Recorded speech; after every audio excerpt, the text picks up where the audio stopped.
नमस्कार दोस्तों, राधे कृष्ण हिंदी चैनल में आपका स्वागत है। मन को वश करने की विधि क्या है? भगवान ने मन को वश करने की सहज विधि बताई है कि तुम सब में आत्मा को देखो। जो योग युक्त पवित्र आत्मा है, जो सर्व प्राणियों में आत्मा को देखता है, आत्मिक दृष्टि का अभ्यास करता है, वह शरीर को नहीं देखता, लेकिन हर एक शरीर में विराजमान आत्मा को देखता है। आत्मा को देखते हुए उसका मन वश में होता है। जब शरीर को देखता है कि ये काला है, गोरा है, ऊंचा है, नीचा है, तो उसके अंदर अनेक प्रकार के भाव आने लगते हैं। मन वश में नहीं रहता। जिसका आत्मिक दृष्टि का अभ्यास पक्का होता है, वह जितेंद्रिय सर्व कर्मेंद्रियों से कर्म करते भी स्वयं को शरीर से अलग समझता है। शरीर मात्र एक साधन है। वह देह में रहते भी मन बुद्धि संस्कार पर अपना नियंत्रण करते हुए परम सुख और शांति का अनुभव करता है। कुरुक्षेत्र क्या है? धर्म क्षेत्र। और कुरुक्षेत्र क्या है? ये जीवन ही एक धर्म क्षेत्र है, जहां इंसान को नित्य धर्म को आचरण में लाना चाहिए। जब वह नहीं ला सकता, तब यही कुरुक्षेत्र अर्थात युद्ध करने का स्थान बन जाता है, जहां एक तरफ दैवी संस्कार हैं तो दूसरी तरफ आसुरी संस्कार है। एक तरफ सद्गुण है तो दूसरी तरफ दुर्गुण है।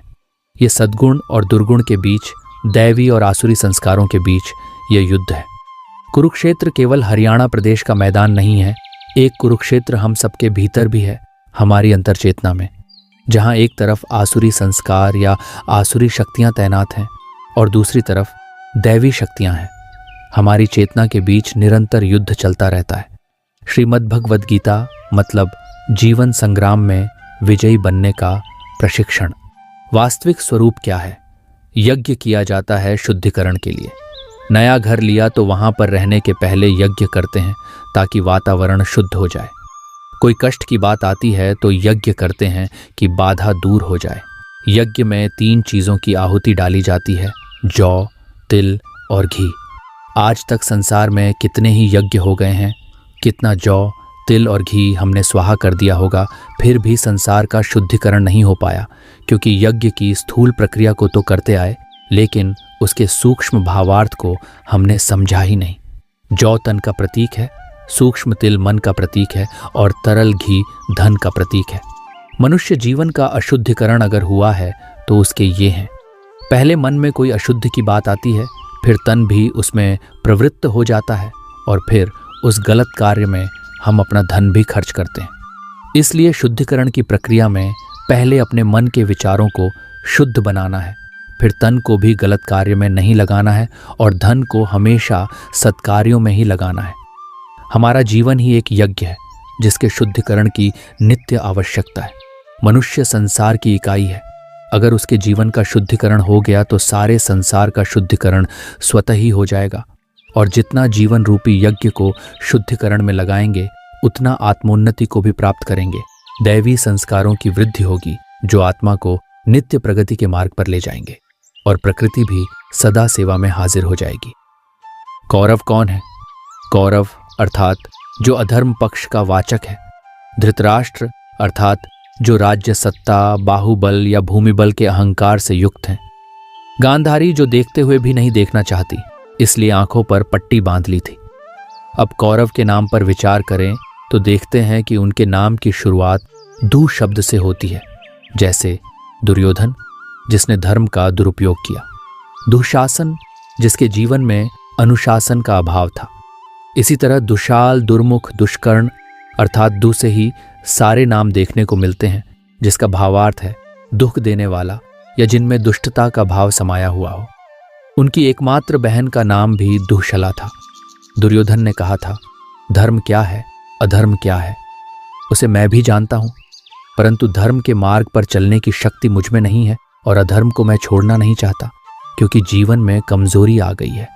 इसी को कहा जाता है कि ये अधर्म पक्ष के वाचक या कौरव संप्रदाय हैं। आज फिर से विश्व महाविनाश के कगार पर खड़ा है। ये वही कुरुक्षेत्र वाली स्थिति है जब फिर से गीता ज्ञान की आवश्यकता है। जन्माष्टमी व्रत। इस दिन व्रत करने वाले को चाहिए कि उपवास के पहले दिन कम भोजन करें तथा रात्रि में ब्रह्मचर्य का पालन करें। इस व्रत सभी व्रतों का राजा माना जाता है, अतः हर वैष्णव को यह व्रत करना चाहिए। अधिकांश व्रती इस दिन निर्जल व्रत करते हैं। यदि चाहें तो संध्या काल फलाहार ले सकते हैं। यदि आप ठाकुर जी की सेवा करते हैं तो आप अपने घर में भी उनका अभिषेक करें। यदि नहीं करते हैं तो जन्म के समय मंदिर में जाकर अभिषेक में शामिल हो प्रसाद ग्रहण करें तथा प्रसाद पाने के बाद अपने व्रत का पारायण करें। आप श्री ठाकुर जी की सेवा करते हैं तो श्री कृष्ण के जन्म के समय रात्रि 12 बजे उनका पंचामृत, दूध, दही, घी, शक्कर, शहद से अभिषेक करें तथा स्वच्छ जल से साफ करके उन्हें सुंदर वस्त्र धारण कराएं। उन्हें तैयार करके फिर उनके आगे हल्का भोग, खीर, मिठाई, पंजीरी, दूध इत्यादि रखें तथा भोग लगाने के बाद आरती कर उन्हें शयन कराएं। उसके बाद भक्तजन प्रसाद ग्रहण करें। जय जय श्री राधे। परमात्मा अर्जुन को यही समझाते हैं कि तुम अपने आप को आत्म स्वरूप में स्थित करो, क्योंकि जब तक तुम स्वयं को देहधारी रूप में देखते हो तब तक मोह सताता रहेगा। ये मेरे भाई हैं, ये मेरे बड़े हैं, इनको मैं कैसे मारूंगा। मारना किसी व्यक्ति को नहीं है, मारना है मोह को। उसकी विधि है स्वयं को आत्म स्वरूप में स्थित करो।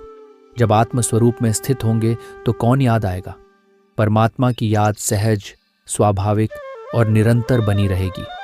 फिर भगवान ने इस योगाभ्यास का महत्व बताया कि इस योगाभ्यास से ही योगी भौतिक और मानसिक क्रियाओं से उपराम हो जाता है।